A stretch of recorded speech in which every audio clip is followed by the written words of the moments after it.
بسم اللہ الرحمن الرحیم۔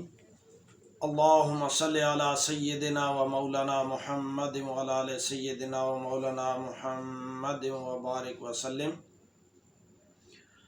آج کا سوال یہ ہے کہ حضور نبی کریم رؤوف رحیم علیہ السلام اپنا روزہ مبارک کس وقت افطار فرمایا کرتے تھے؟ کیا نماز مغرب سے پہلے یا نماز مغرب کے بعد؟ کیا اس پر کوئی حدیث مبارکہ موجود ہے؟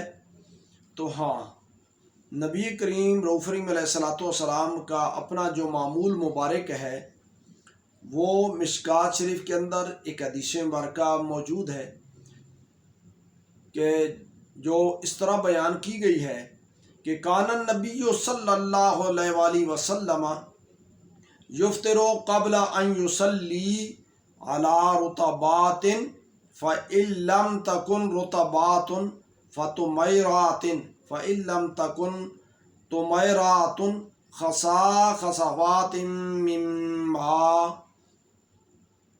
یہ مشکات شریف کی حدیث مبارکہ ہے۔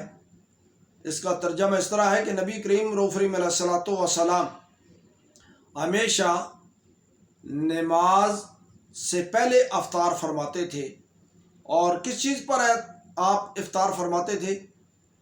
چند تازہ کھجوروں پر، اگر وہ نہ ہوتی تو چند خشک کھجوروں پر، اگر وہ بھی نہ ہوتی تو چند گھونٹ پانی پر آپ افطار فرمایا کرتے تھے۔ اس حدیث مبارکہ سے یہ معلوم ہو گیا کہ افطار نماز مغرب سے پہلے کیا جائے۔ دوسری بات اس حدیث مبارکہ سے یہ واضح ہوتی ہے کہ یہ حدیث مبارکہ مطلق ہے۔ اس میں کوئی قید نہیں کہ حضور نبی کریم رؤوف رحیم علیہ السلام گھر میں افطار فرمایا کرتے تھے یا مسجد میں افطار فرمایا کرتے تھے۔ تو گھر یا مسجد دونوں جگہوں پر افطار کرنا جائز ہوا۔ چنانچہ مرقات کے اندر موجود ہے کہ لیکن اطلاق الاحادیث ظاہر فی استثناء حال الافطار۔ اس حدیث مبارکہ سے یہ بھی معلوم ہو گیا کہ ایسی چیز پر افطار کیا جائے جس کو آگ نے مس نہ کیا ہو، بلکہ ایک حدیث مبارکہ میں تو اس کا صراحت کے ساتھ ذکر موجود ہے کہ حضور نبی کریم رؤوف رحیم علیہ السلام ایسی چیز پر افطار پسند فرماتے تھے جس کو آگ نے مس نہ کیا ہو، جیسا کہ مرقات شریف کے اندر موجود ہے کہ کان النبی صلی اللہ علیہ وآلہ وسلم یحب ان یفطر علی ثلاث تمرات او شیء لم یصبہ النار۔ مرقات شریف کے 514 صفحے پر یہ حدیث مبارکہ موجود ہے کہ نبی کریم رؤوف رحیم علیہ السلام یہ پسند فرماتے تھے کہ کھجوروں پر، اور وہ بھی تعداد میں 3 کھجوریں ہوں، ان پر افطار فرماتے۔ اور آپ کو یہ بھی پسند تھا کہ اگر کھجوریں نہ ملیں تو پھر اس چیز سے افطار کیا جائے جس کو آگ نے نہ چھوا ہو۔ حدیث مبارکہ کی ترتیب سے یہ معلوم ہوا کہ مقدم سرکار دو جہاں صلی اللہ علیہ وسلم نے کھجوروں کو کیا ہے، اور اس سے معلوم ہوا کہ افضل افطار کھجور پر ہے۔ شریعت الاسلام میں بھی یہی چیز موجود ہے کہ کھجور پر افطار افضل ہے۔ اور مشکات شریف کی حدیث مبارکہ ہے اذا افطر احدکم فلیفطر علی تمر فانہ برکۃ فإن لم یجد فلیفطر علی ماء فإنہ طہور۔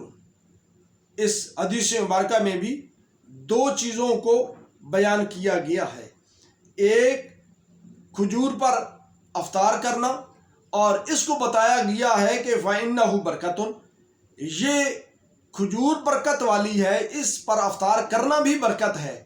اگر یہ نہ ملے تو پھر صرف سادہ پانی پر، سادہ پانی فإنہ طہور، یہ